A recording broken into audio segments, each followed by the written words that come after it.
Welcome, welcome, welcome. Nice to be here. Hope you are all doing wonderfully. A couple of announcements. There's an online retreat coming up June 10th through the 12th. Hope you can all join. I have an in-person retreat July 10th through the 15th at the Kripalu Institute. Details for that are on my website. I'm going to be traveling this coming week. So actually, I'll be traveling next week. No Satsang, May 29th. No meditations with an S, June 1st. I normally would do 2 that day. Now I'm just going to add one little caveat. If I have internet and I have a computer in front of me and it's during those times, I'll hop on Facebook and just do the offering there. It's possible I might make that Wednesday evening meditation, the 1st of June. There will be meditation this week, whatever day that is, May 25th or whatever. And I want to do my best to do the Kundalini support group this Friday. Okay, I think that's all the announcements. So I'm going to invite you all to close your eyes and giving yourself permission to let go of any thoughts, any egoic identification. And I invite you to bring awareness all the way down to the root chakra. The root is a place many people do not know. So I'm going to invite you just to see if you can drop awareness down through the throat, through your big, beautiful heart, through the radiance and the energy of your solar plexus and your hara. And just to feel into your hips, your sit bones. And I invite you just to visualize like a bowl. I know some people might speak about like this pelvic bowl. But see if you can just feel a bowl in your pelvis area. And in that bowl, I want you to notice what you feel there. Do you feel numbness or deadness? Do you feel light and radiance? In your pelvis, do you feel a sense of rootedness into the earth? Or maybe a step further, do you feel that you are the earth?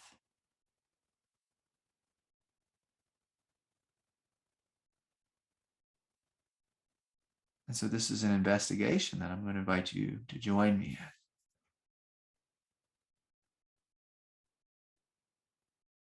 in. Just opening this doorway of possibility that what you are is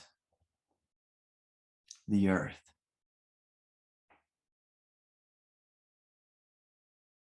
Now, for most of us on an egoic level, in our pelvis, we might feel numbness or deadness, or if it's a little bit awake, we might feel some fear there, like a sense of fight or fright, or maybe even a feeling of like me against the world, or I don't like this world so much. But as you feel around in the center, what do you see? Is there anything else in the center besides that? Are any of you in touch with the truth of the root chakra?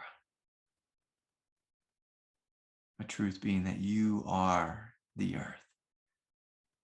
You are this world.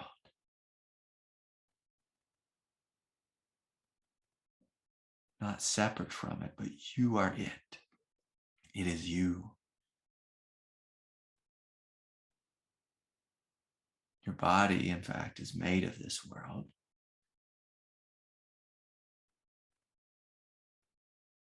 But if you feel into the consciousness of the root chakra, and again, like if you can get to its kind of its divine state, see that the consciousness of your root chakra is the same consciousness as the earth. This immense stability,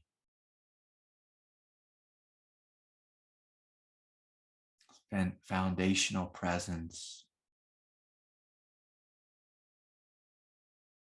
It's radically solid and radically empty simultaneously.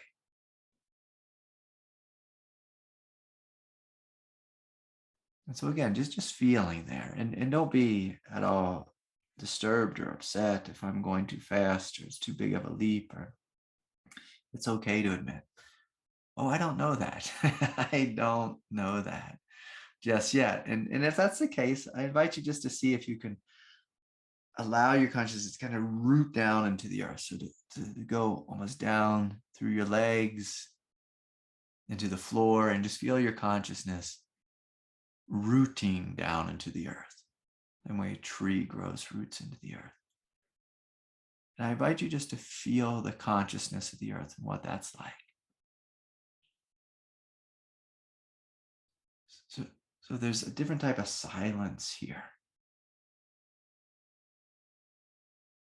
Again, that feels more solid than like the transcendent silence. And just noticing maybe perhaps what happens to your spine or what happens to your belly when you start growing some roots into the earth.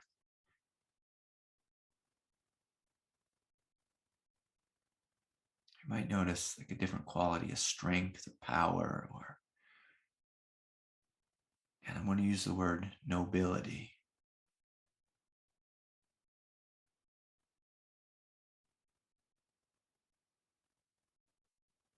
I'm just feeling that. Just feeling that. And so I'm going to invite you just to play with this inquiry, say over this next week.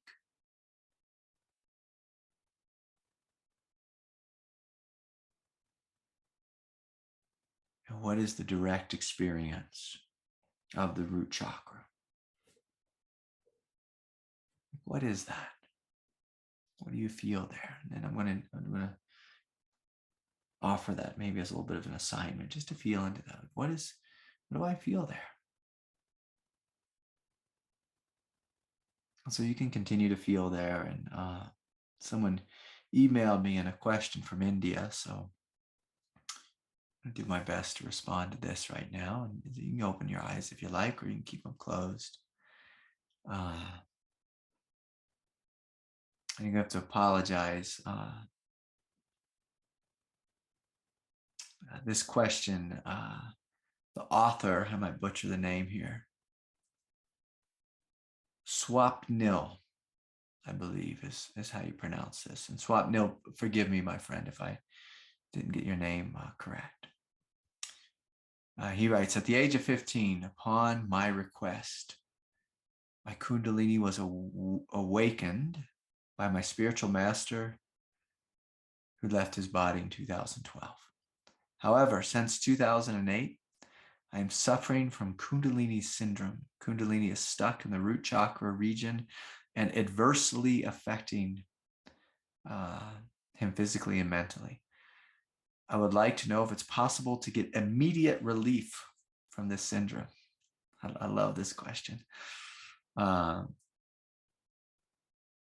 He goes on, he writes, if it is possible, what would be the reasonable fees for that? If it is there. Yeah, and again, like I don't,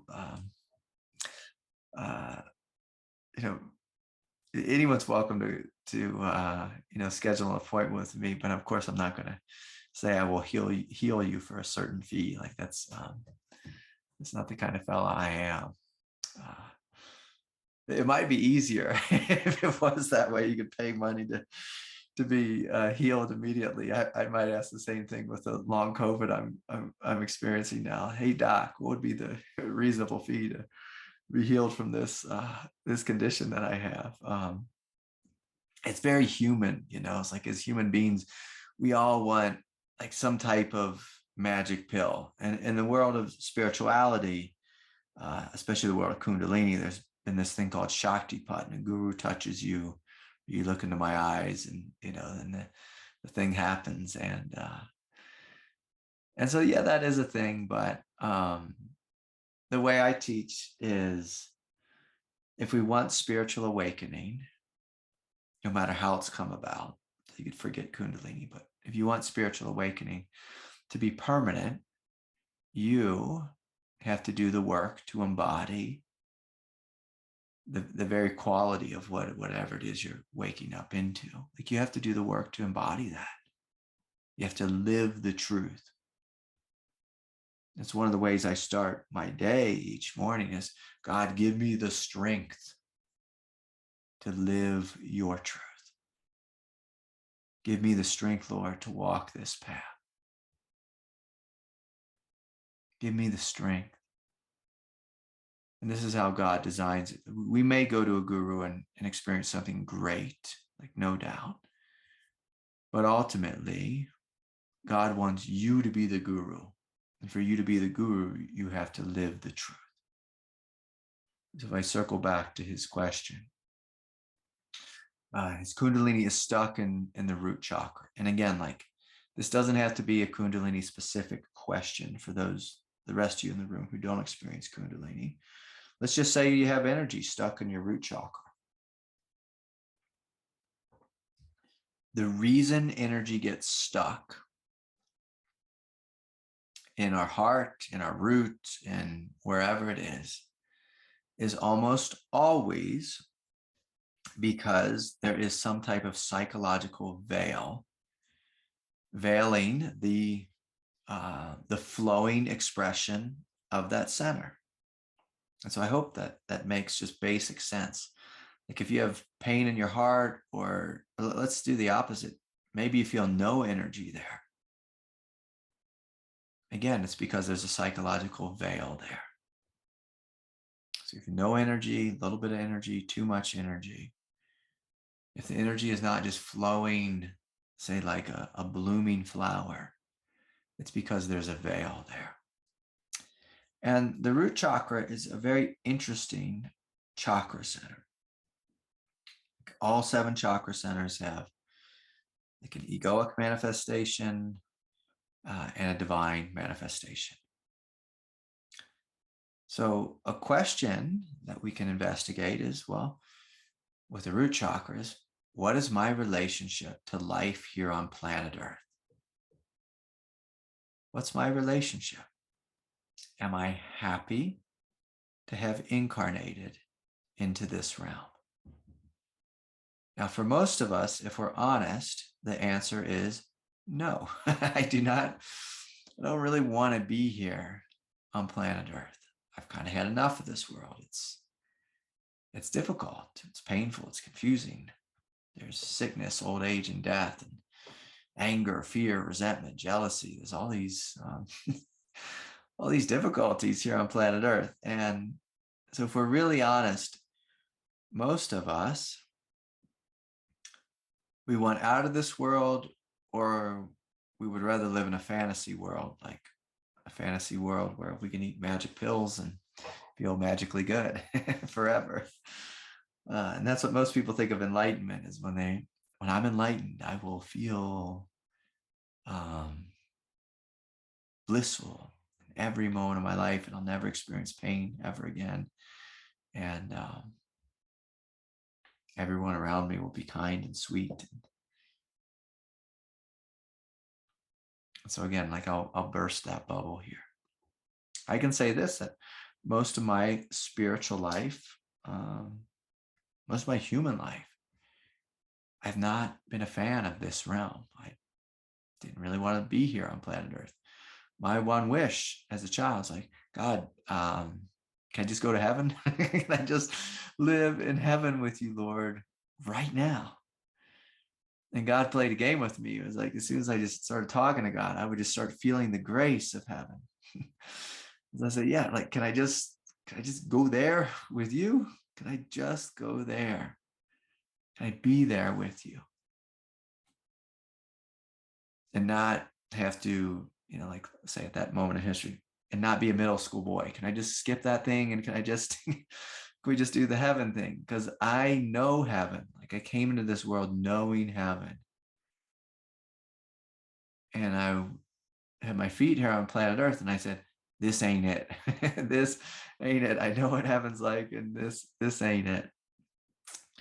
And so most spiritual people, I think this is fair to say, have a bias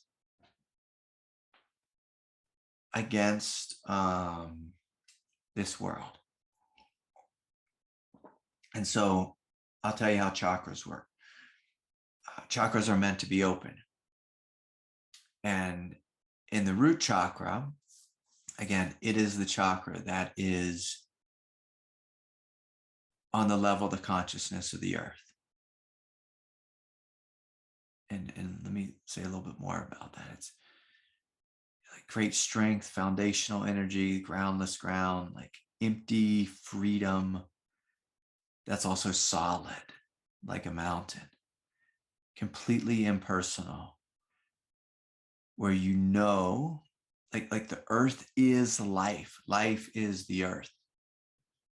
And so when the root chakra is truly open in an enlightened way, you know yourself as life, not as just an individual being who's experiencing life or who is alive, but you know yourself as life itself.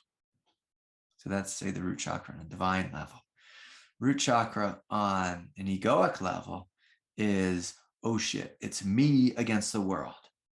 I'm an isolated individual being here. It's me against the world. I read this incredible story that took place in Northern California, just right up a couple miles up the river from my little brother's house. And like this girl, she was going on a hike. She was with her dog, and she was attacked by a mountain lion, like right there on the river. And her dog got involved and like kind of distracted the lion, and then she could run away, but then the lion had her dog. And it's like, first she was fighting for her life, then her dog was fighting for her life.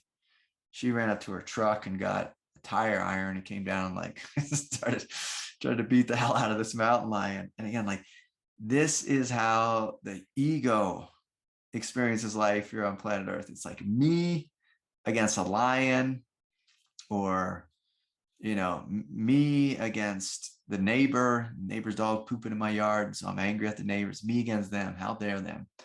Whatever it is, me against traffic, me against the stock market, me against, it's me. And I don't, as me, I don't feel safe. I don't feel connected to life. I feel as if this isolated, frail being.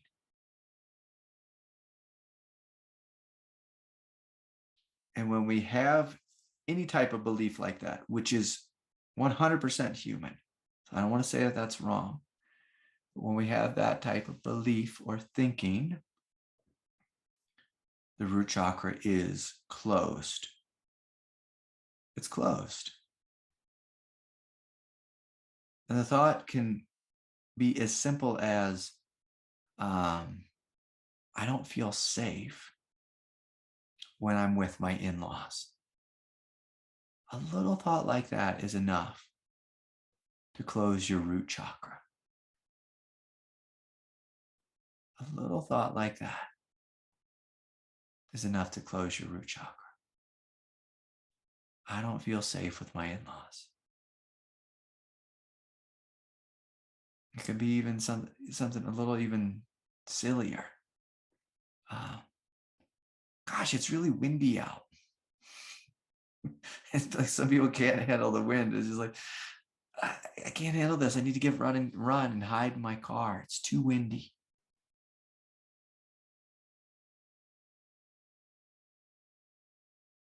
And so as you see here from what I'm sharing, it just takes a little thing to close the root chakra, to shut it down. And so if we have something happening, like Swapnil is writing, is we're having a massive awakening. And this, all the energy that's waking up in us, like this huge expression of enlightenment, spiritual awakening. It's trying to flow through us in an unencumbered way. And I'll just, again, I'll be a little kind of being blunt with the right word is here. Like a little mischievous here in my speaking tonight, is like spiritual awakening, enlightenment doesn't like walls. It doesn't do walls. It doesn't like biases. The energy of enlightenment likes no walls, no divisions, none. I mean, that's the great paradox of life, like awakening in the human body. It's ridiculously hard and messy because we have a body that's like so scared all the time of anything and everything. Like we get scared of, some spiritual people get scared when someone's talking too loud. Oh my God, you're talking too loud. It's like we can't be that type of being and expect to embody our awakening. To embody awakening, we have to feel safe here on planet Earth. And as a kid, I say, God, like, you help me feel safe. But God didn't do that to me. God said, like, hey, I'll be there with you. But Mr. Holiday, I still need you to walk through hell. And I need you to walk through hell. And I need you to realize when you're walking through hell that you do not die. And again, like this is the awakening of the root chakra, the realization of the root chakra is I don't die. I am life. And the only way you realize that your life is through walking through hell and not dying. It'd be nice if we could just walk to heaven and be like, oh yeah, like it's great. it's wonderful. That's the way everyone wants to do, is just walk to heaven. But heaven can't stabilize here on planet Earth unless we walk through difficulty. Unless we walk through difficulty. Like when you walk through difficulty, then you know in your bones, like, oh, this truth that I'm experiencing, that I am life, is everywhere. We can't just experience I am life on the meditation cushion. We have to experience it in our most difficult moment for it to stabilize. Or we'll always doubt it. Like the reason being is if we don't realize the truth in our most difficult moment, we'll always doubt our truth. We won't we'll never really know it fully. And I hope I'm not being confusing. And so, my friend, your question just circles back around you. Like, look, if we have any issue with any chakra center, I always like to look at what is the veil for that particular center. So for your root chakra, for example, what veils the root chakra? Do you feel safe here on planet Earth? Do you feel safe in relationship? And so I invite you to look at those two questions. Do you feel safe here on planet Earth? And do you feel safe in relationship? Someone could argue with me and say, well, relationship question, that's more a second chakra. But the first and second, they really blend into each other. They all blend into each other in the truth. But, most of us, we don't fundamentally feel safe here. Most people live in fear. And a lot of people, it's totally unconscious. Like they have no idea how afraid they actually are. I was at a Catholic Mass this morning. One of my daughter's friends was receiving his first communion, so we all went to support Jacob. And the priest said something. He said something pretty powerful. He said about 2 years ago, he was diagnosed with, he said, terminal and inoperable. I've never said that word before. Inoperable cancer. So that means like they can't do anything about it. They can't cut it out of you. His brain cancer. And so he came face to face with death, and he realized like, oh gosh, like I'm really scared. And I appreciated that. I appreciated his honesty, that he was like, I'm really scared.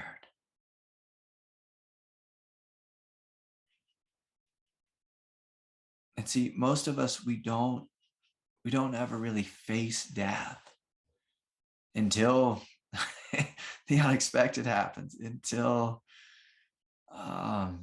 something tragedy happens. Sometimes it's just we get really old and we just realize, oh geez, my friends are all dying or in the hospital. I guess that thing's probably coming for me. And so one of the questions we can look at, again, this is a great Zen question, root chakra question, is like, have I faced death? Like, what are my thoughts about death? What are my feelings about it? And for most of us, it's all just unconscious. I am scared to death of that thing.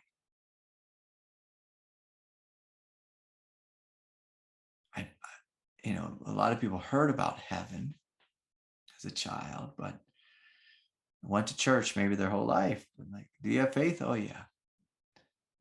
But do you have faith that, like, when you die, like when you're facing death, like what's on the other side is actually much better? Like, do you have faith in that? Have you ever really sat and looked at that?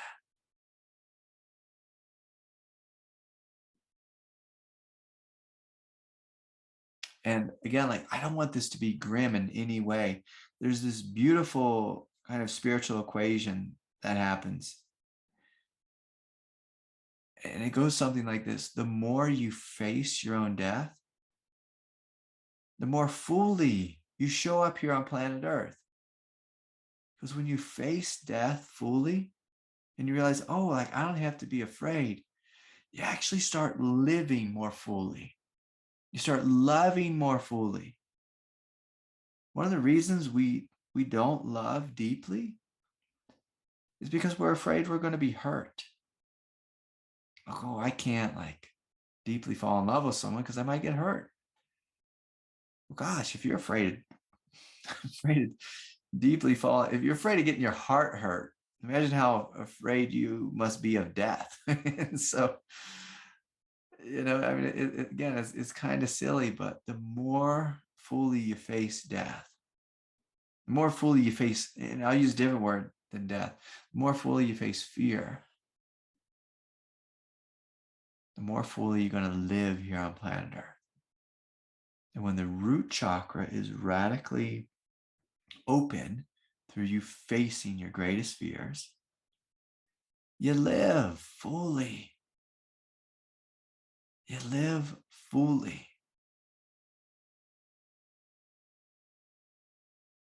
And completely. Like you don't hold anything back. It's like, yeah, like I'm not afraid of being hurt.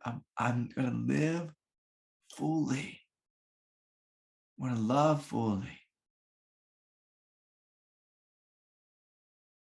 And so Neil, I'm gonna ask you, like, are you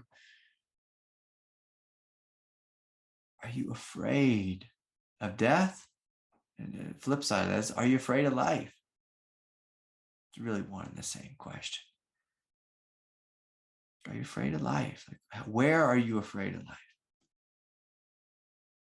And so sometimes people, it's funny, they want nothing more than to be enlightened. And when they come face to face with the hugeness the enormity of what enlightenment is, they, excuse my language, piss their pants. It's like, whoa, whoa, whoa. This is way too much. This is too much light, too much truth, too much holiness, too much divinity. It's just too much for me to embody. And there's actually a truth in that. It is too much. It is too much for your egoic identity. And that's why we have to scrap that thing and open into your true identity, your heart, which is boundless. Come into your heart, and enlightenment is not too much. When you come into your heart, enlightenment feels incredibly euphoric and blissful and free and all that stuff. And then after a while, it just feels normal. It's like, oh yeah, like this is what I am. This is what everybody is. This is what everything is. This is what everything is.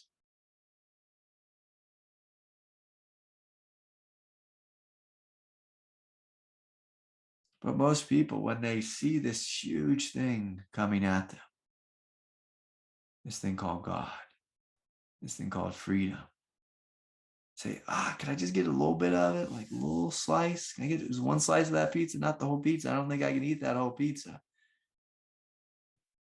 Because you are that pizza. You are that thing.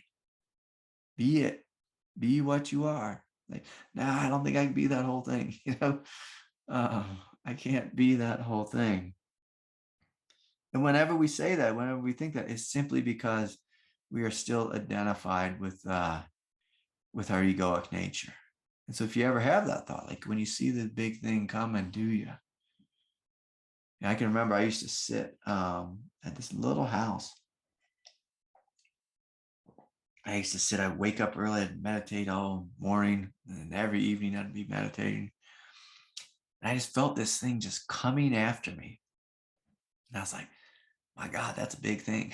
That's a big thing. It's coming. And it's gobbling me up. Like I felt for like, it must have been like 5 years that God was coming. I used to say this, it sounds crazy. Like God is just eating me. It's like gobbling this thing up. This thing that Craig was, however you say that with proper non-dual language. God was just gobbling this thing up. And I used to just laugh a little bit like a madman. It's like, God, this is crazy what's happening. The true spiritual awakening is a crazy thing. Like most rational human beings would be like, no. I don't want that. I want a good life where I'm rich. I got a big house on, I always say Maui, but let's do Kauai tonight. On Kauai, like a big house, North Shore Kauai. Like, that's what I want. And I want, beautiful partner, nice car, cool ocean breeze. That's what I want. Like that's what most egos want, in some form or another.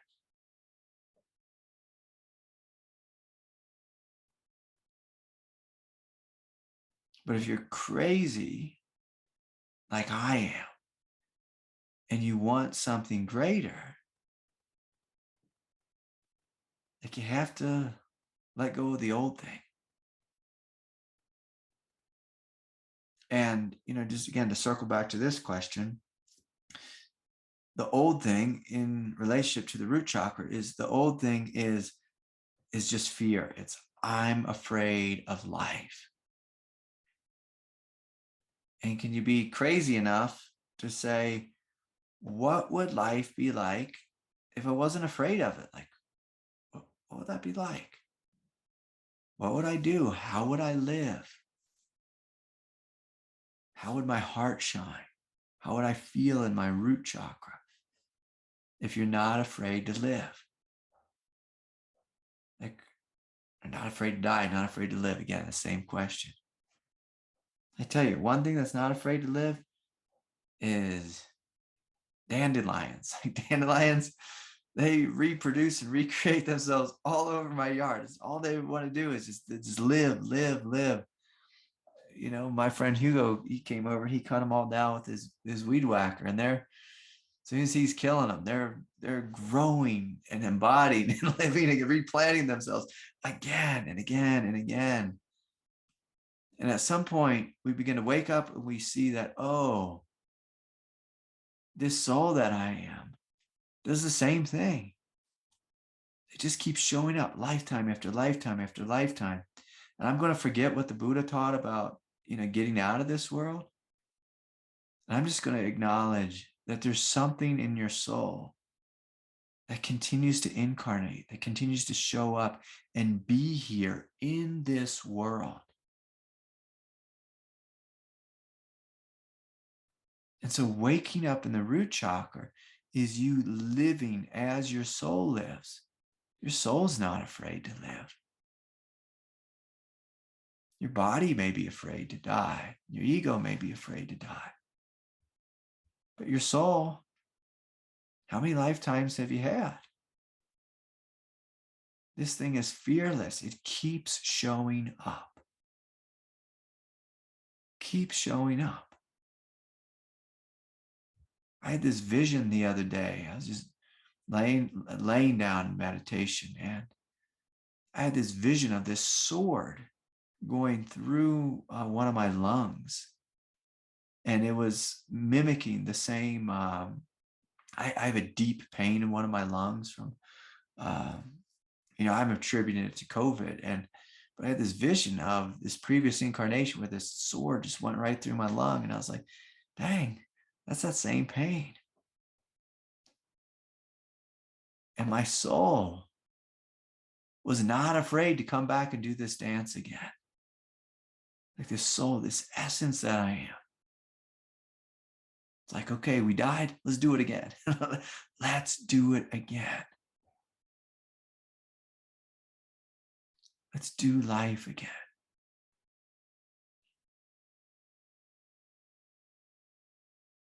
And so when the root chakra is awake,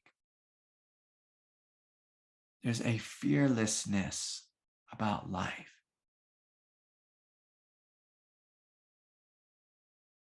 And so again, like I'll ask you all, how many of you know this? How many of you know this fearlessness?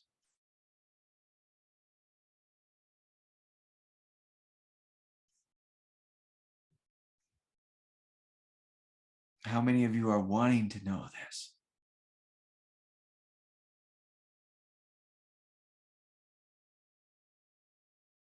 So if you want to be awake here on planet Earth, you got to know a thing or two about fearlessness.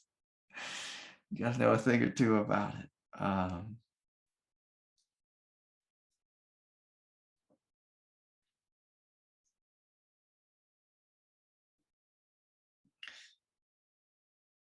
And oftentimes, like when people teach about fearlessness, it's taught like in a way where we embrace some like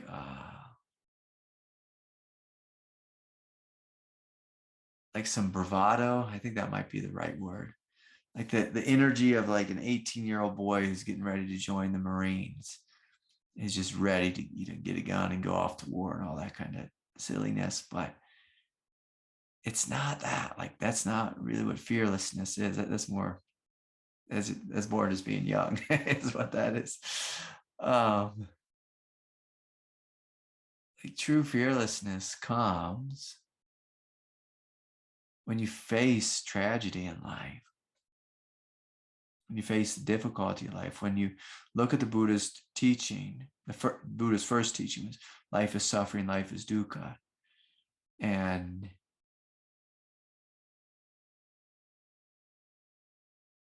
you say, okay, that's all right. I'm still willing to do life. Despite the pain and difficulty of it, I'm still willing to do it. I can hear many egos in the room say, well, I kind of have to do it because I'm here. I don't really have a choice, but we do have a choice. I mean, we just stay in a room, a dark closet for the rest of our life. We can not engage. But the energy of the root chakra, it engages, it creates, it builds, it gives birth again and again and again.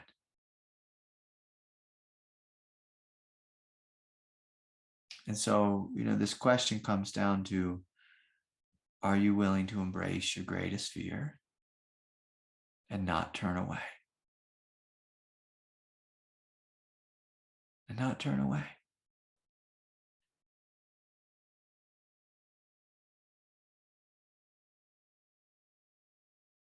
And it doesn't mean that in the facing the fear that you're not going to shake and tremble and cry and say, no, I don't like this. And I wish it was different and this and that. So there can still be that human experience there. In fact, I would even say that's necessary. Like once you've faced tragedy a number of times,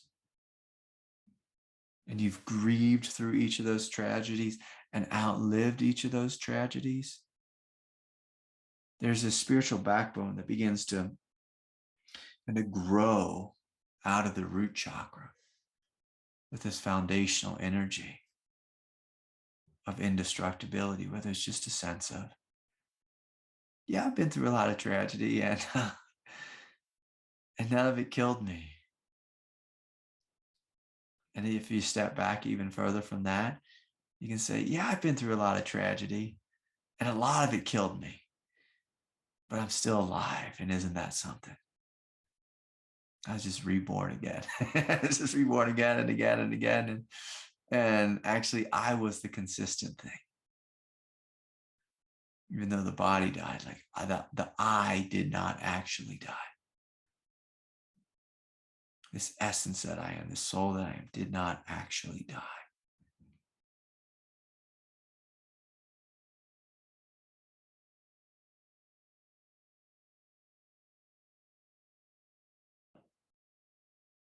And so again, like this isn't some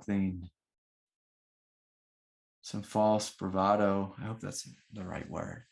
Or false confidence or some type of naive adolescent fearlessness.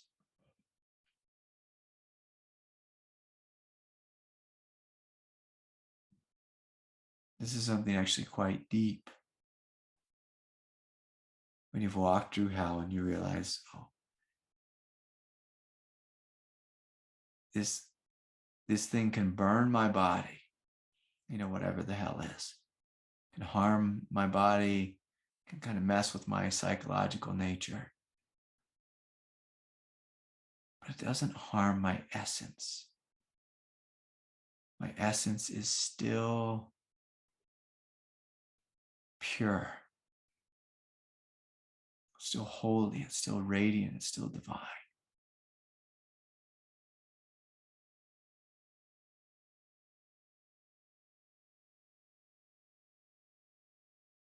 And so the root chakra, it becomes open in a stable way when we have total faith in our own essence, in the indestructible nature of our essence, and very little faith in egoic fear.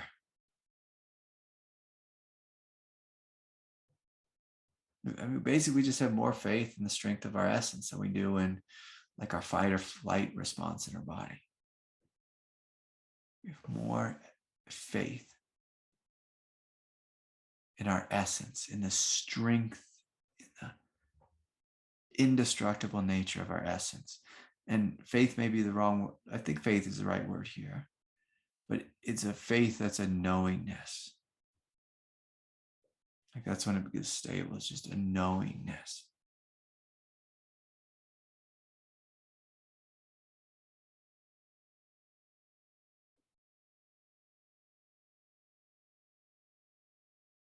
And from this place, like in a non-dual way, so it's not so personal, but just my essence,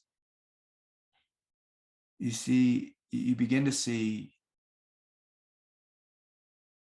because there's aspects of the ego that really begin to fall away at the root chakra, where you see that what this thing is that I am is life.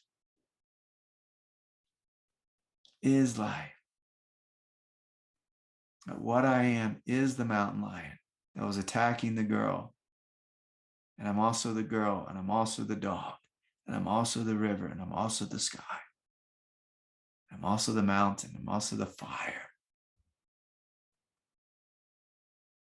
And I'm also hell, and I'm also heaven.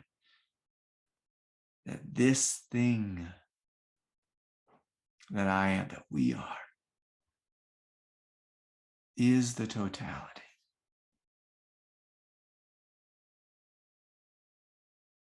But see, as long as we have fear, you'll never see that big. As long as there's fear, you can't see that you're the totality. This fear is giving you the veil of, I'm something really little. I'm really little. And I'm frail, and I'm can be hurt. And please, let me honor the human here. Your body can be hurt. It's like, my body's hurt right now. Like, your body can be hurt, like, absolutely. But at some point, it's like, what do we know ourselves as? The bigger thing, or are we identified with the body? Like, do I believe I'm my vehicle? Do I believe I'm my car?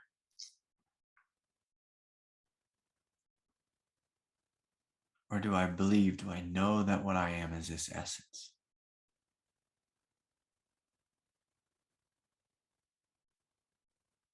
So anyways,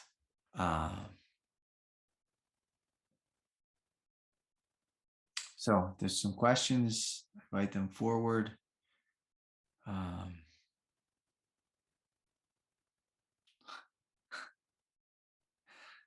Someone wrote, be the pizza. Not sure what that means, but that's just going to make me smile. It's just going to make me smile. Okay, if I welcome questions. I just ask they're short, clear, and direct, please. Felt like there was something else here. Let me just make sure I helped our friend from India here.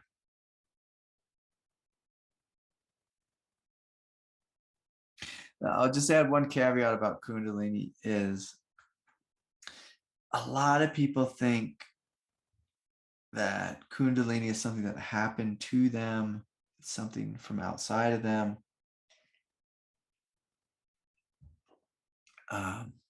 Swapnil, one of the things I want to convey to you is Kundalini is an immense force. And often people, when it wakes up in them, they feel victimized by it.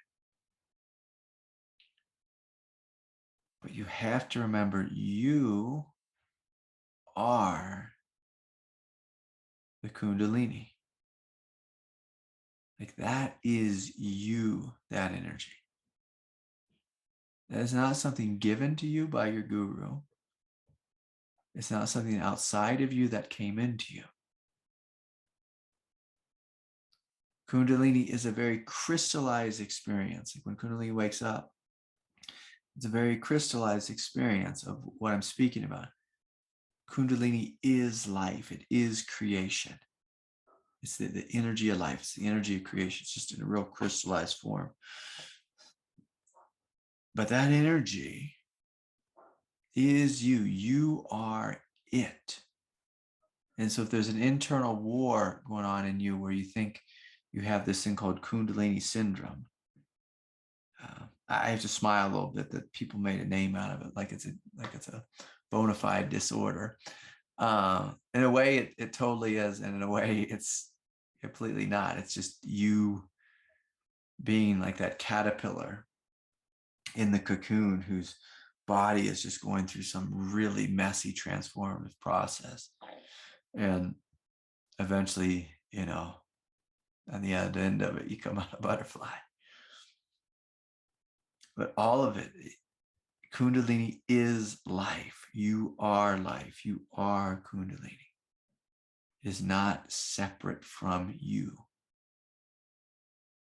messing up your life. It is your essence. And it's giving birth into a body and a psyche that's not fully cooperating. Don't take offense to that. That's normal. Most people don't cooperate with a massive spiritual awakening. Okay. Melanie, are you here? Yes. Can you hear me? I can, yeah. Yeah, short, Hi. clear, and direct, please and thank you. Okay. Just before, I found it interesting that you talked about the root chakra today, because exactly today I wrote an article that I need to come down, down, down, down, down, Yeah, down, good, and good. exactly the fear of incarnating into this world. Yeah. And I was blown away when you started talking about that. Yeah. My question is, I observed in my life that obviously I wanted to know the whole thing. I want, like, on a soul level, I wanted to walk through hell and leave nothing out. Yeah. And how does that come? I have found time and again when I was in the most difficult situations where I really thought, and now I die, like now it's life or death, that often in that flip of a switch, huge energy released exactly at the moments when I expected it the least. Yeah. Like, what's exactly happening there? So tell me again the moment. You broke up just while you're describing it. So tell me again the moment. There were many moments that I can, okay, I'll bring up one.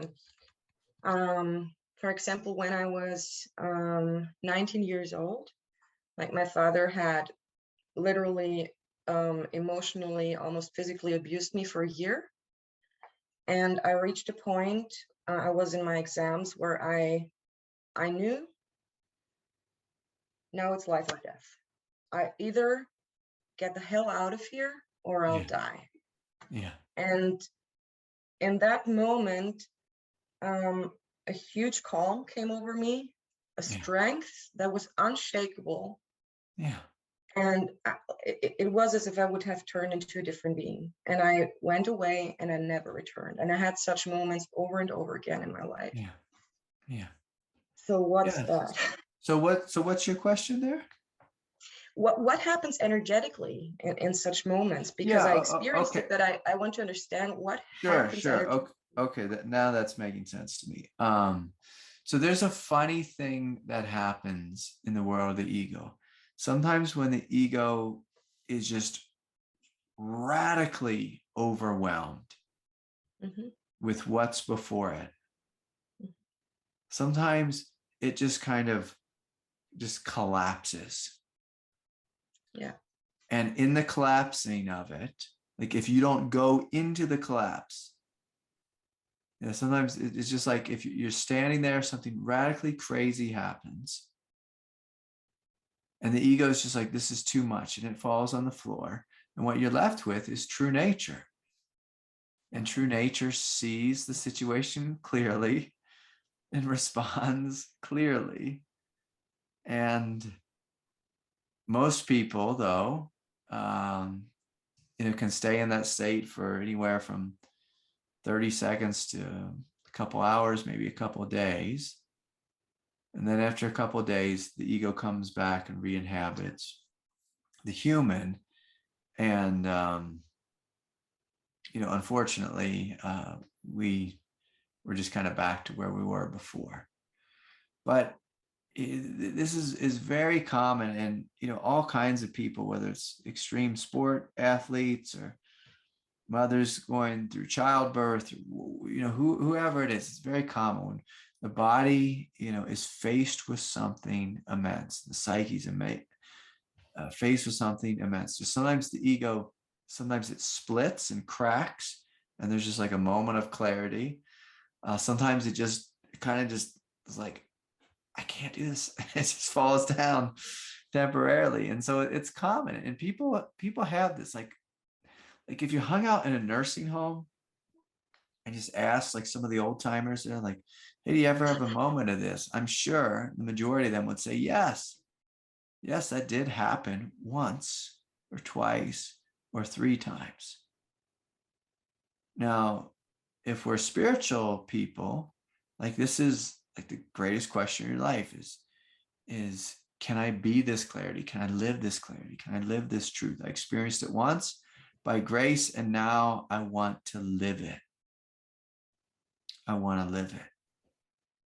But just the dynamics of it is, I mean, the ego just gets overwhelmed. And when it gets overwhelmed, it'll fight, it'll run, it'll freeze. Sometimes it splits, that's why mentally ill people, like people, sometimes with people with massive or high degrees of mental illness, also have high degrees of spiritual awakening. They normally don't stay awake, but because their psyche splits, into 2 or 3 or, however many parts, that crack, in their psyche all of a sudden is inhabited by their presence, and their presence is like, hey, I'm awake. I'm awake. But then the psyche tends to come back and create some turmoil, after it's split. So again, this is like most human beings have this experience. Very, very common. It's not so common to live the truth after the fact. If you live the truth after the fact, you're more likely to stay awake and embody the truth, and for the awakening to continue, than if you get confused after the fact. And it's human to get confused. Like when I first woke up, and then shortly after experienced some confusion, some pretty big confusion. But what I did is I kind of just put my foot down. I said, no. I'm like, nope. Like this truth thing is way too good for me to go down the confusion route. I'm honoring this moment. And I'm going to honor it forever. And then, if you honor it for a period of time, then it just kind of creates a stability. And then you don't have to be so like ridiculously vigilant like you do in the beginning. So is that helpful for you? Yeah. During your talking, one thing came up additionally.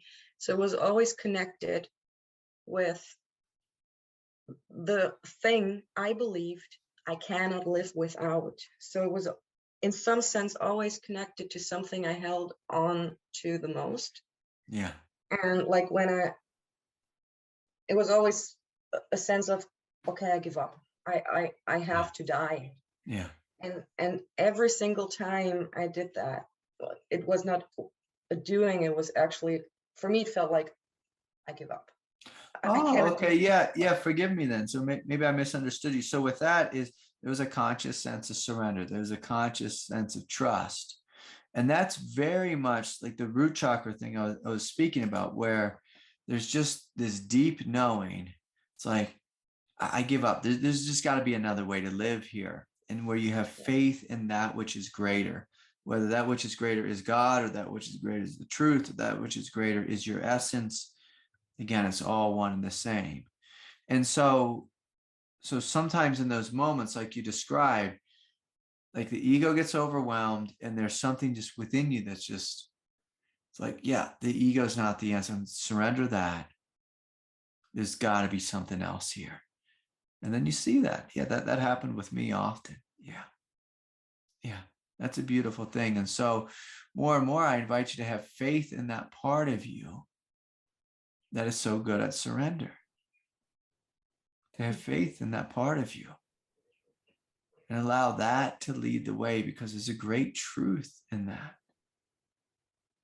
And so if we have faith in that more so than we do in, again, like fear or whatever it is, that will lead you to being awake. And so that's beautiful. Thank you for sharing. Thanks for answering. Yeah, so nice to have you. Okay. All right. Let's hear from Aaron. Aaron, are you here? Hey. Hi. Hi. Good to see you. Good to see everyone. Hi. Craig, today I'd like to just use some time to explore something that I recognize needs some interpersonal resourcing and a little more of some like containment. Yeah. Very briefly, 2 months ago, I fell in love with a good friend, got my heart broken in a difficult way. It was messy on my side, it was messy on their side. Yeah. And I'm getting back together with them this week to chat. And I'm looking forward to it, but I can feel this place in me, in my lower abdomen, that's quite afraid and feels like disorganized around it. Yeah. What's the fear? Great question. The fear is that I'm going to get hurt again. You will. Yeah. Yeah. Yeah. Let's be crystal clear. You will be hurt again. Right. Right.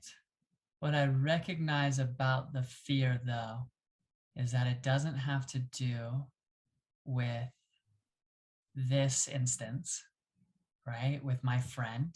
Mm-hmm. This is a fear that lives in me that's just been deeply activated by this situation. Yeah. Right. And that's why I was so quick to say, like, you'll be hurt again, say here, like whenever the meeting is, and you'll be hurt again and again and again and again. And so you have a choice there, just like knowing that. We can say, oh gosh, I'm going to keep getting hurt. Maybe I should just close down. Maybe I should hide. Maybe I should do that. Or like you might open to a different possibility of, yeah, I might get hurt, but I also love, like I assume you love this person, right? Yeah, very much. And you probably want to love more and more and more and more. And so if we're going to engage with love, like we have to know, like we're going to get hurt, but like, do I want to love even if I'm going to get hurt, or do I just want to protect myself from not being hurt? Do you know what I mean? Like there's this thing that happens, like if we're going to step into the realm of love, we have to be willing to feel. And if we're willing to feel, there's going to be times when we feel hurt. And so that part of you, say that's scared of being hurt or has been hurt a lot in the past, it's human not to want to be hurt again. But instead of being so concerned about it, if I'm going to be hurt, why don't you ask that part of you, what does it need? Like, what does it need?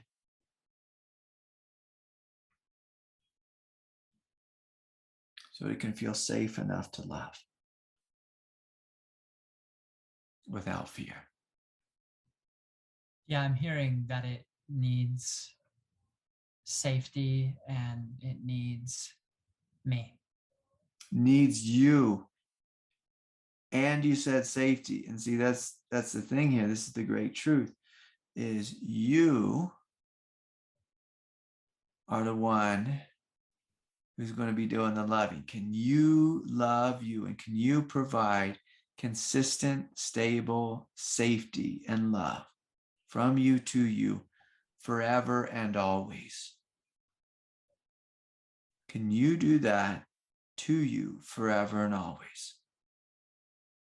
When you do that adequately, you can love and not in a fearless way. If you don't do that, you'll be always scared you're going to get hurt, and you will get hurt, because the silly thing humans do with love, with romantic love, is basically we fall in love with someone, and the unconscious thought is, you're going to hold me and be here for me always, and you're going to do the work that I'm unwilling to do. You're going to hold the parts of me that I'm unwilling to hold. But see, what you just saw within your own truth is, oh, what if I am here with me, loving me always? What if I fall in love with me? What if I fall in love with me? What if I hold that little one inside? Right. Forever. Right. Forever. And the funny thing is like when you hold the little one inside forever, they are happy to go out and play and be wild and fall in love and get hurt and this and that. And the stakes are much lower because they always have you. But if the stakes are, they are going to fall in love with someone else, it's like, oh God, I don't know if that other person's going to be there for me always and forever. But you can be there for you always and forever. And keep in mind, I'm not speaking to your ego, I'm speaking to your divine self. Right. Your divine self is there for the human part of you that's afraid to love always and forever. Yeah. In a prayer-like way, we ask God to do this. Like, God, will you be here with me always and forever? And God always is. Just the human doesn't always know it. Right. But when we kind of take on the role of God through knowing ourselves as God, and we show up as God in our own self, right. That's when this fearlessness can come forward, and then we just jump in, we start falling in love with everything. It's like, and there's not so much fear. It's like we're getting hurt all the time, but there's so much love here. It's okay. And eventually that thing just breaks. The heart breaks so much, it just breaks open. It just breaks open. And again, like we have to be a little bit crazy to love in this type of way, to open in this type of way. Because the human thing is just, I want someone else to do it for me. I want them to be here forever. And now I need them to save me. And well, God designs the world so we always fail at that. It's one of God's games. I'm going to make sure they always fail. It's like, what kind of setup is this, God? This isn't fair. I'm going to make sure they always fail. Always, without exception. They will never be there for you and be completely loyal forever. Like the only one who can do that is God and you as God. Right. And this heartache, this fear will force you to realize this. It's like, oh, me loving me. God, if I love me, it's like, I don't really need anyone ever. But and the ego can get a little creepy with that and be like, oh, then I'll just be a monk and I'll be all alone. And it's like, no. The flip side of it is like, if I'm always here for myself, always and forever, I can jump fully into life, in the chaos of life, the wild. I can love so much more deeply because I'm not really that afraid of being hurt. Because my need is already being met. It's already realized, actualized. And now I'm just going to experience it more with other people. And I can love in a fearless way because I'm just not afraid anymore. I'm not afraid. Oh my God, I can't live without him. It's like, hell yeah, I can live without him. But I'd like to live with him. I'm going to try to live with him. I'm going to see what happens. I'm going to go jump in the mess and just see. I'm going to see what happens. But the Totally. only way you can have that amount of courage is through this strength, right?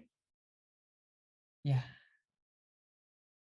Absolutely. Yeah. So, and I'm as I'm feeling into what you're saying and kind of reflecting on it, one more thing is coming forward that I'd really love to hear you speak to. I'm really, at this point in my life, I'm really good at showing up for me and unconditionally loving every aspect of myself. And it's quite a treat to make that in like a loop around, to embrace the self at every turn. And I recognize one thing, but my question will be about another, is that there is a repeated self-abandonment, however, that also is like a memory in the body that needs to be healed. Like, well, hey, you need to show up for me for like 5 years before I really know that you're here. And I can settle fully into that. But the question that I have is that I realized recently that I feel like I've broken trust with myself at some foundational level. Not just here. This also goes back. And the reason being is because whenever I'm natural, it's like whenever I'm just in myself and doing my thing, I'm always fucking up. Excuse me. I'm always messing up. And what do you mean by that? How so? Like, for instance, when I came in and I said, like, just this example of this person that I fell in love with.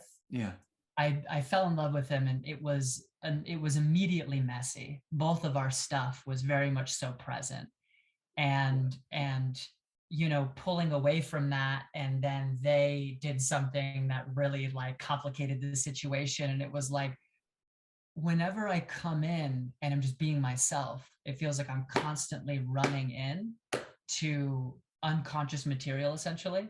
But the way that I'm internalizing is like, I can't be natural. I'm not trustworthy. Does that make sense? So let me just say this. So sometimes we have to go in and screw it up, fuck it up a bunch of times. And like, while we're screwing it up, to have the consciousness, like a consciously waking up in a mess and realizing I'm okay. Like, I'm okay to be human. I'm okay to make mistakes. Like, I'm okay to be less than perfect, like to be very imperfect. Like, I'm okay. I'm okay. And sometimes we have to kind of just like screw it up a bunch of times and outlive that screwing it up to realize like, like that's totally okay. It's okay to be a human. It's okay to be a human. But sometimes spiritual people have this idea that to be conscious means we're like fully on, like in every aspect of our being. Like when we're getting into like the messy thing of relationship, the thing that people don't realize is like that the teaching of, samsara and nirvana are one. This is you joining in samsara, realizing you are samsara. And samsara is working itself out through you, through your partner, through this mess. Like, so when I was teaching before, like, you are life, like most people think, oh, life, like this beautiful thing. Life is a fucking mess and it's a disaster. So it's waking up and realizing you are this disaster. But at the root of disaster is just this little bit of movement of intelligence that works itself out. Like every disaster works itself out. Every disaster works itself out. It may take 20 lifetimes. Like Ukraine right now, total disaster. It's going to work itself out. It may not do it this year. It may not do it for 8 decades. Right. But it's going to work itself out. And so there's this deeper type of realization like where that trust is just knowing that it all works itself out in the end. It all works itself out. Right. Like my life right now of 3 decades in Colorado is getting just the carpet pulled out from under it. And in a week I'm going to be in a whole different world. But again, like there's just deep knowing in me. It's going to work itself out. Absolutely. Is it very, there's a part of me that grieving and all that kind of stuff and having a hard time letting go of this beautiful land. It's like, oh, of course. But it's like, it's going to work itself out. And it's knowing this in your bones. It's like that part of you is still yet like to realize it's like, it's going to work itself out. The mess, Right. like it's safe to be in a mess. Right. Where the ego thinks, no, it's not safe to be in a mess. Mess is messy. Right. Mess is where you get hurt. Mess ain't right. Like I shouldn't be here. I'm too smart. I'm too wise. I'm too awake to be involved in a mess. And it's like, that's actually really egotistical. When you look out at life, you see that life is an incredible mess, but it has this thread of intelligence flowing through it. And it's giving yourself permission to be the mess and also to be that intelligence that works its way through the mess and creates something more beautiful than what was there before. Totally. Yeah. And a brief comment and I'll get off is that what I really am feeling and seeing in myself as you're talking about this, and it really links into what the satsang was about today, is like, I'm blended with parts of me that feel deeply unsafe in the world. And it's like, oh my God, to be in the mess, like I'm always unsafe. I can't be myself because I'm always, and then it's like, you're okay, because I'm the wider thing in which you're arising and I got you and we'll get through this together. Yeah. Right. Exactly. Yeah. And that's it. And eventually, like through you holding them, they realize what you've realized. Right. And they, when they know it, the whole body relaxes. Totally. And division just starts getting erased. Yeah. And so, and the fact like that you're clear enough where you're hearing them say like, I need you to hold me for whatever you said, 5 years. Yeah.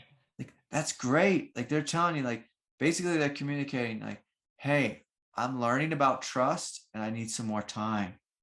Totally. And part of our job, as unconditionally loving beings is saying, okay, hey, take as long as you need. Right. As long as you need, I will love you. And the hilarious thing is, that's what we want from the person we're falling in love with. It's like, I want them to say, I'll love you forever and ever and ever and ever and ever. And see, can we say that to our own self? I'll love you, you hot mess, forever and ever and ever and ever and ever. And as we do so, the hot mess disappears.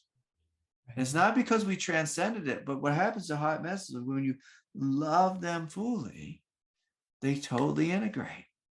And they integrate into spiritual truths. And one of the truths of, for example, like falling in love, one of the great truths of falling in love is, I want to merge with the infinite. Right. Yeah, that's a great thing. Like people have all these things about falling in love is a bad thing. It's like falling in love is just like a metaphor for, I want to merge with the infinite. Like that's a primal need of the soul. Like I want to just merge into the infinite and be completely absorbed in that. So anyways, so nice to have you. Tremendous gratitude, Craig. Thank you. Yeah, of course. Beautiful question. Okay. Let's see. Robbie's here. There was someone else I thought had their hand raised, but let's hear from Robbie.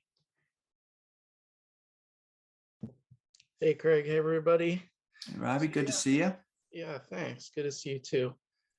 This is pretty much right on what Aaron was talking about, but on a physical level, like I've been doing the I love you, it's okay with both hands on my Yeah. heart,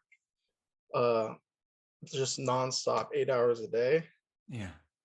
And it got to the point where it only became physical pain.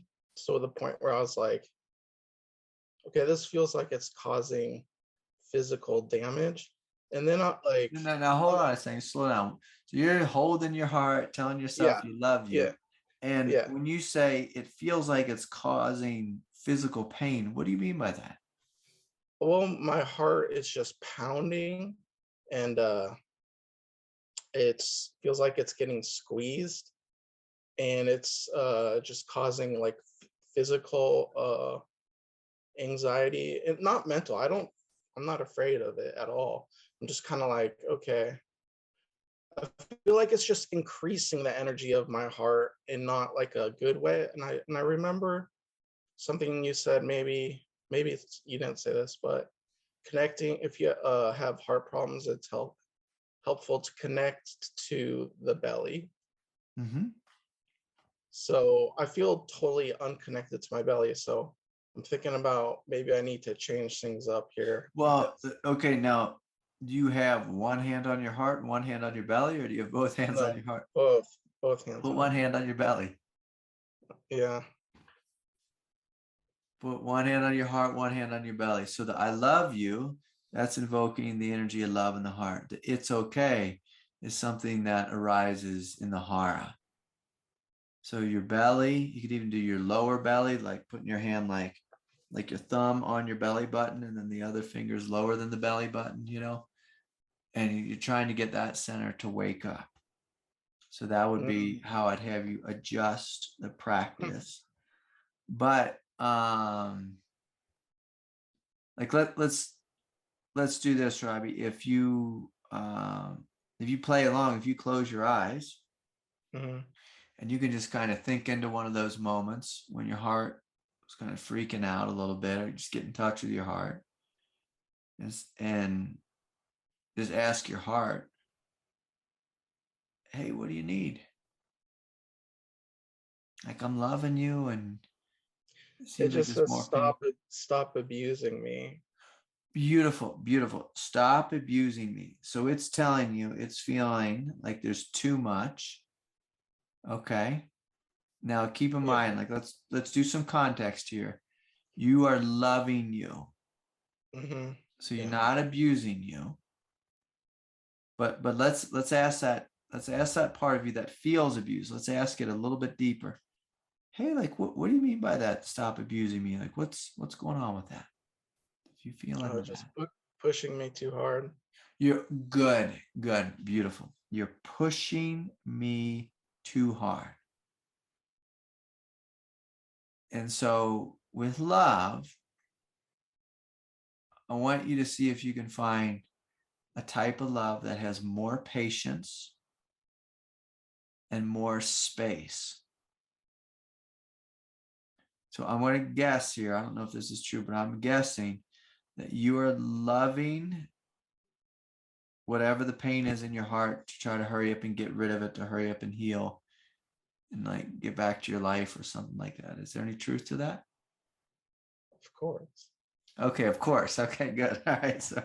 So not good, but I'm glad that I could feel into that's what it was. So true love, again, I'm gonna say something similar to like what I said with Aaron, is true love is like, hey, I'll love you to the end of time as long as it takes. I'm here. And again, like has more like softness in it, spaciousness, patience. I love you so much.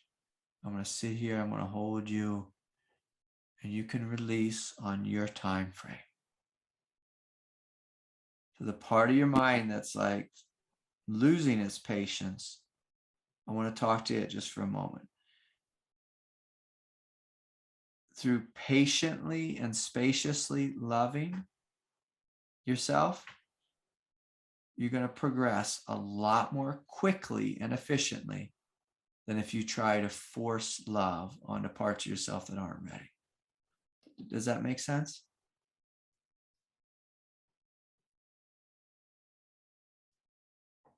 Force love on a part. So if you try to force like spiritual teachings, or try to force love, or force a mantra, force a practice on your body, it's going to be slower than if you just lighten up the practice a little bit. So that's just like like another question I was gonna is same thing is like when I do the heat pad, it's like decreasing the energy. It's hot. It's decreasing the energy. It makes me feel better. But when I do my hands, I don't know, maybe I got some Reiki energy going or something like that. It Yeah. increases my heart energy, and it just causes my heart to just go nuts. Yeah. Yeah.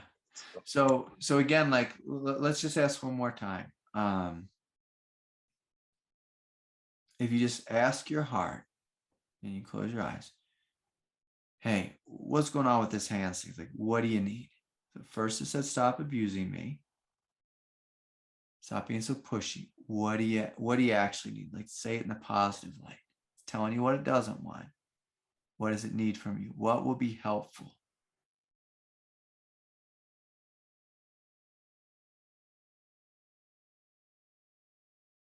So see if it'll speak to you with a word or an image.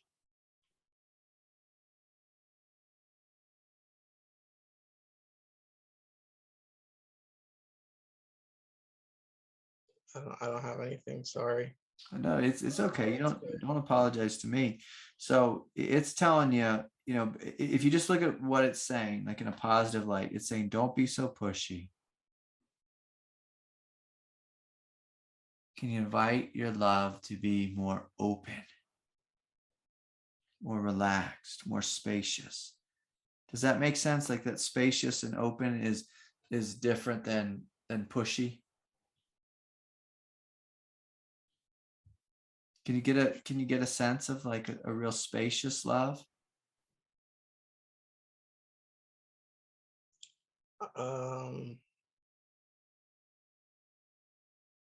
Instead of like this, like I Yeah. love you, it's okay. Yeah. Yeah, maybe just Robin, maybe just if you just imagine like this, if you just imagine like this. Okay. Can you kind of feel the difference? It's just weird how doing something that's supposed to be so supportive feels just so like terrible for me. Like I got in a hot shower and I was just like, man, I feel like I'm just beating the shit out of myself. Well, because like that's the truth, is because it has push to it. Like your healing work that you're doing, it has like a pushiness to it.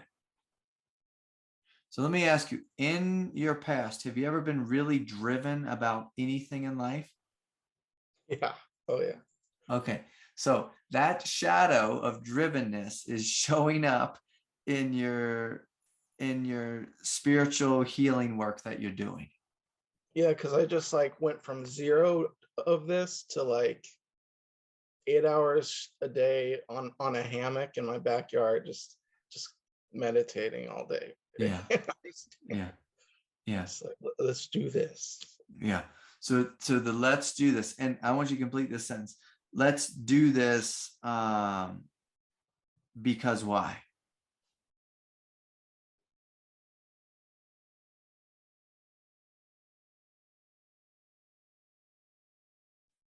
So we can be happy again. So we can be happy again. Right? And again, like there's a push to that, right? Like I want to hurry up and be happy again, right? Yeah. Yeah. Yeah. Do you feel like you got all the time in the world? No, I feel like this I put a time limit on me. I was like, I want to get ready and Yeah. I So want to get healthy in 6 months. That's what I want. And I made this. listen, I fully support you in that intention. The problem is it's going to create too much pressure on the party that's suffering. So maybe just drop that right now. Gotta drop that, let go of that. Drop the time frame. Yeah. Drop the time frame. And you see, like when you drop time, your experience softens. But like if you put a time on like say tomorrow morning, I got to take my daughter to school tomorrow morning. It's like, got to be there by 7:55, got to be there by 7:50, got to be. Whereas if I'm just like, I'm taking my daughter to school, it's like, I'm just relaxed and I'm chill about it. There's no rush. The reason they call it a rat race, like with people rushing to work and all that kind of thing, it's because they put this time limit. I got to be there by 8 a.m. Whereas it was just like, hey, I'm just going to work. There's no rush. Then you're driving to work relaxed. But if you're looking at the clock, if you're looking at numbers, if you have this goal, it has to be this certain way. You're arguing with reality. And healing takes place in a loving environment, a safe environment, and also I'm going to say this, a peaceful and or spacious environment. Like that's the most efficient way. When there's space, when there's love, and there's safety. If you want healing to go on forever, make your body feel unsafe and be impatient about it. I'm not telling you to give up the practice. So you still love yourself, just without any push. Okay? And the hands So, out here or one on the belly. So look, I do one hand on the heart, one hand on the belly. And instead of like, I'm healing, focus on your lower hand, feeling the rise and the fall of your belly. And that should help your nervous system to kind of regulate and calm itself down. Okay? But I want to do just one more thing before we're done. So I want you to close your eyes one more time. So that boy who wants to hurry up and heal, if you can put like a face on him, on that boy, if you ask him, the impatient one, the driven one, what he needs,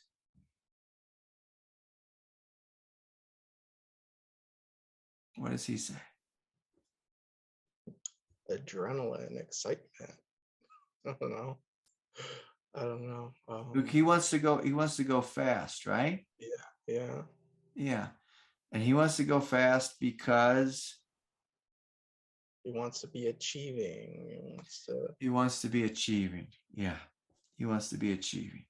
And so achievement is going to come. It's going to be counterintuitive through you going really slow, not through going super fast.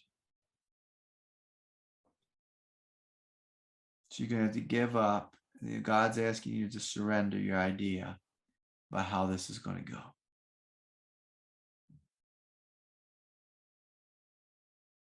You're looking at me like I'm crazy. Is this making sense?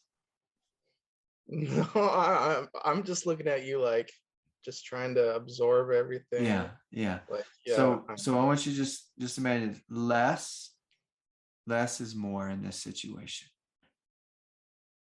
Just less push, more open space, more breathing into the belly.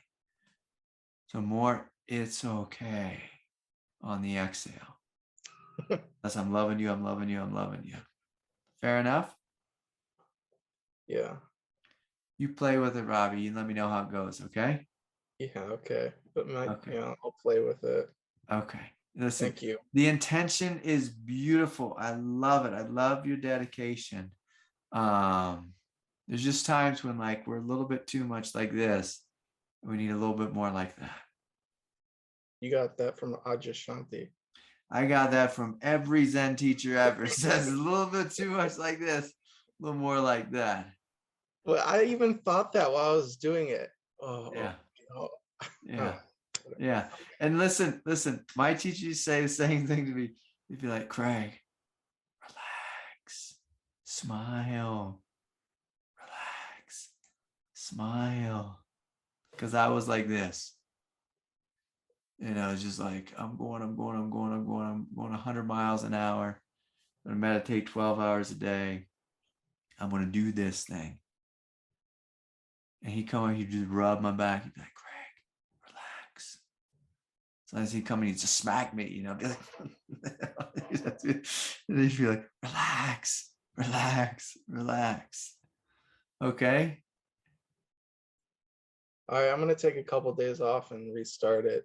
Yeah, yeah. And I want you to imagine too, like when you're in that hammock, Mhm. see if you can allow your consciousness to expand. You're hearing the sound of the birds. If you're living up where you live, listen to the sound of the rain. And you're allowing the earth and the forest and the sky to hold you. Let life hold you. Okay? Yeah, totally. Okay. Good to see you, Robbie. Yeah. Thank you so much. Thank you so much. Of course. Good to see you all. So much love to each of you. No satsang Sunday, the 29th or whenever it is. And I'll do and no meditation June 1st. Come to the retreat and I'll see y'all in the meantime. Much love. Good night, everyone.